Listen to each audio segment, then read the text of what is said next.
FAU will upset Maryland in week 1 of the college football season.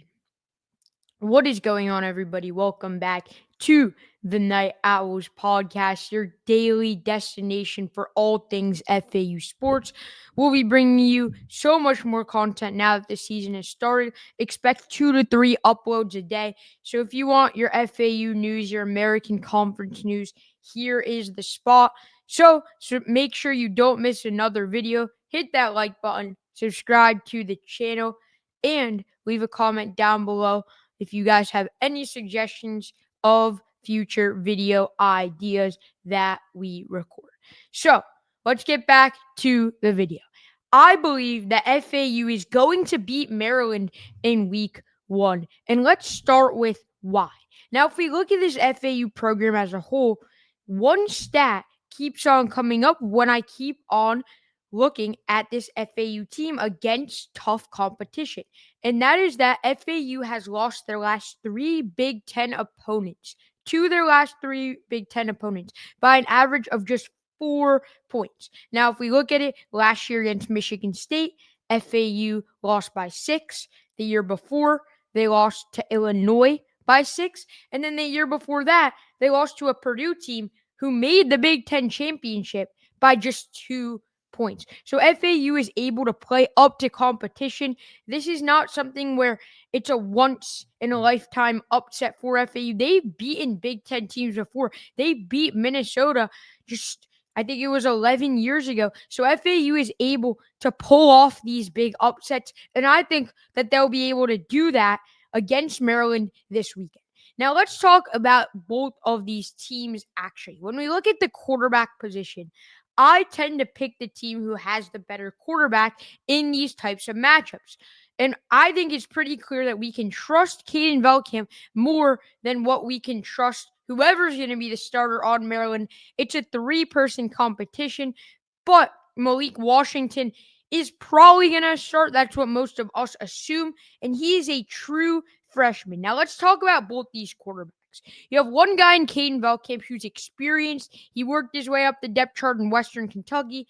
In the season that he started there, he had an amazing stat line, one of the best in all of the group of 5, over 3,000 passing yards, 25 touchdowns, and just 10 interceptions. He won the Player of the Year in the Conference USA, and he could have transferred to anywhere in the country, but he wanted to reunite with the guy who recruited him and brought him to Western Kentucky, Coach Zach Kittley, the FAU head football coach. And Caden Velkamp, this is a guy who's experienced, a pure pocket passer, who's super accurate, has a quick release, can find his guys, and has a loaded wide receiver room. And I think this FAU wide receiver room is better than Maryland's. We'll get into that later.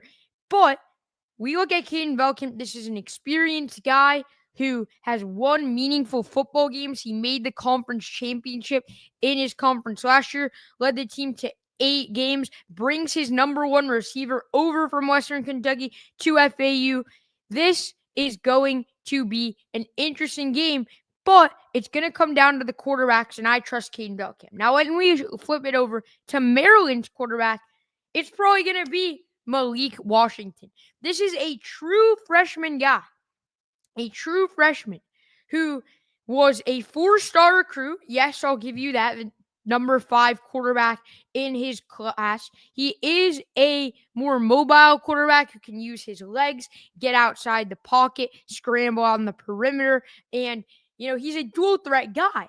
But he is unexperienced. This is going to be his first start against FAU's best position group, the defensive line.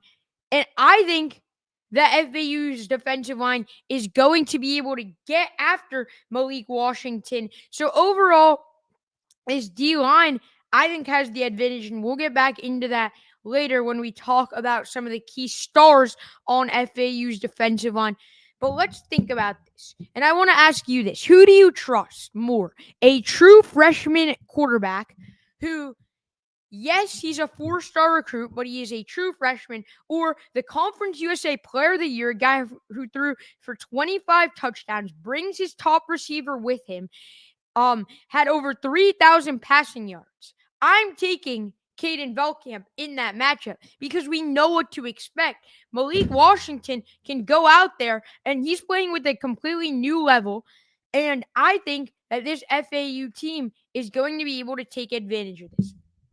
Now, before we talk more about the roster and where I think FAU has the advantage in position groups over Maryland, let's talk about the want in this game. And I think this is very important because there's a difference between the hunter and the hunted. And FAU fans know this. The year after they made the Final Four, they had a target on their back every single game. Why? Because every team who was playing FAU, that was their best competition they were going to play. That's going to be the hardest game on their schedule was FAU. They were a nationally ranked top 10 team for most of the season. Well, if you look at this FAU schedule, Maryland is by far the best team that they play in the non-conference, probably the best team on the whole schedule, unless Tulane is better than what I expect they're going to be. But this is FAU's biggest game. It's going to be the most hostile environment that they're going to play in. It's going to be the biggest nationally televised game with a full pregame show on the Big Ten Network and the game itself. They're going to get a chance to play a Big Ten opponent. And this is FAU's Super Bowl, so to speak. They really want this game more than any other game. And for Maryland, it's just another game. They're used to playing Oregon, Ohio State, Michigan, Penn State. Why are they going to worry about FAU? This is a game where Maryland's team could be sleeping on, and this is probably one of their lower competition teams, what they expect to be. I think at the end of the season, FAU will prove how good of a team this team is. I'm super confident in the roster themselves, but right now, this is an FAU team who's won just 7 games in the last 2 years, hasn't made a bowl game since 2019. We could easily look at this Maryland team slacking against FAU. So now let's get into the other position group that I want to highlight here, and that's FAU's wide receivers against Maryland's secondary. So I was talking with Maryland reporter and insider Trey. And Trey, he's the host of the Locked On Terps podcast. You can follow him at Trey Moore. And he's a big Maryland podcaster with a pretty solid Maryland viewership. And he told me that he doesn't love this Maryland secondary. He likes them. They're good, but he doesn't love them like he has in previous years. He was talking a little bit about some of the guys he has question marks with, Glasgow being one of them. He's very high on Jalen Husky. But other than that, there's a huge drop-off in the secondary. And FAU's wide receivers could definitely take advantage of that because this wide receiver room is just so talented. You got Easton Messer, who I think is expected to be the wide receiver one. He's a transfer from Western Kentucky, comes over with quarterback Caden Velkamp. They were roommates together at WKU. They transferred together to FAU. They're best friends. They're both from Kentucky. So these two guys have that connection. Easton Messer, nearly 800 receiving yards last season, over 14 yards of completion. This is a guy who's a smaller receiver. He's quite undersized for being a receiver, but he's super speedy, and he really has a good first step, and Coach Kitley was really highlighting it. And when we talked to FAU's wide receiver coach, we really were able to get a good sense on how they're going to utilize Easton Messer. And Coach, I'm blanking on his name right now, but Coach was talking about, how he's very confident in 3 guys playing in the slot, and those 3 guys are going to be Easton Messer, Jabari Smith, and Asad Wasim.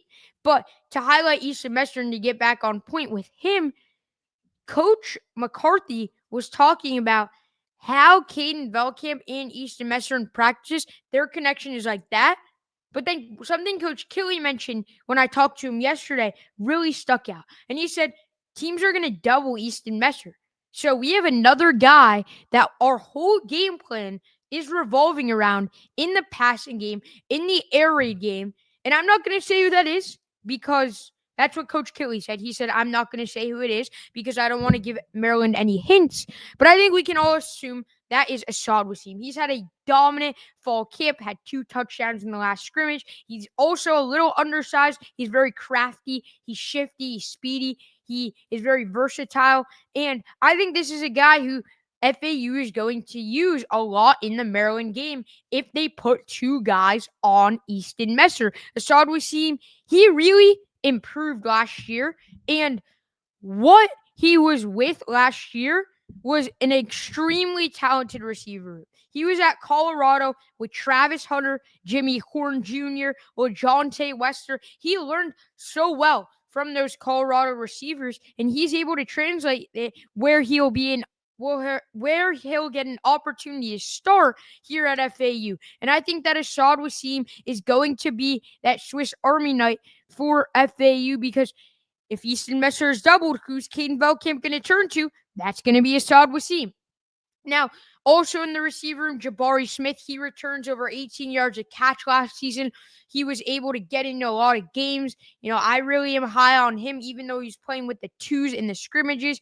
You got a guy in Dom Henry also as well. Coming back, Jay Sean Platt, one of those bigger guys at 6'4", who is really going to be able to catch those 50-50 balls. J.R. Wilson, also 6'4". Again, he's going to be able to, if you lob the ball up to him in the end zone, he's going to come down with the catch. He's a transfer from Virginia. So while, Trey might like the Maryland secondary, I love the FAU wide receivers, and therefore I think that this FAU wide receiver room, as well as Caden Velkamp, can really get the ball out quick and get it to them. And something else that Coach Locksley mentioned in his presser is we aren't going to pass rush Caden Velkamp because he has a super quick release, so we don't see a need in the pass rush. Well, what does this mean? Instead of having an extra guy on the edge or blitzing a linebacker, they're going to put 2 on Easton Messer. So other guys are going to have to get involved. And I could see an Assad Wasim, a Jay Sean Platt, J.R. Wilson, Dom Henry be able to get open, Jabari Smith even, and get those receptions. Or Quincy Brown, he is really good off those hitch routes we've seen. The tight end room is very banged up. Brantley Jr. is no longer with the roster on the tight end spot. Zimmerman as well. But I'm also very high on, the other weapons out of the backfield. I think we could see a few screens to Xavier Terrell. But overall, FAU, they are way more hungry to win this game than what Maryland is. So, let's get into the next point where I think FAU has the advantage over Maryland. That's FAU's defensive line going up against Malik Washington. Again, true freshman quarterback. And I said it earlier that the defensive line is FAU's best position group. And I think they're really going to prove it. Coach Kelly is so high on the interior defensive line. He's mentioned it countless times in his press conference. I've gone over this throughout the entirety of the offseason. But when we look at this defensive line, let's start with the interior. And I want to mention first, before we get into that, Coach Santana, he's done an excellent job. He's always out there, having the guys hit the sled as hard as they can. He was the assistant D-line coach at Miami, which ranked as the number 1 defensive line last season. Now he has the opportunity to be the defensive line coach for FAU. And let's start with the interior. You got a guy in CJ Doggett. This is a guy who's a transfer from Ohio where he got significant playing time. He had 4 sacks last year, was able to get after the quarterback. He had multiple tackles. And this is a guy, he's a little bit undersized, but he's going to have a really good bounce off the D-line. He was voted a captain. I'm very high on CJ Doggett. 4 sacks last year for him. I think he can make it 5, 6, maybe even 7 this year. Now, let's look at Bryce Langston, the other guy in the interior. This is a guy who's 6'3", 320. He's a big guy for the defensive line position. And again, this is a guy who FAU chose to go to media days. He's a clear leader on this team. Someone who is going to be one of the stars. And Coach Kelly said, he showed me he had every offer in the country. He could have went anywhere in the country. He decided to stay because he loves this program. Now, let's look at the edge rushers, the guys who are going to be on the defensive end. Wilkie did not. If you don't know his name by now, what are you doing? If you're an FAU fan, this is a guy who can get after the quarterback. He's returning. He was a top high school guy in the South Florida area. You got a guy as well on the edge in Josh Roberts. He's going to get meaningful playing time as a freshman.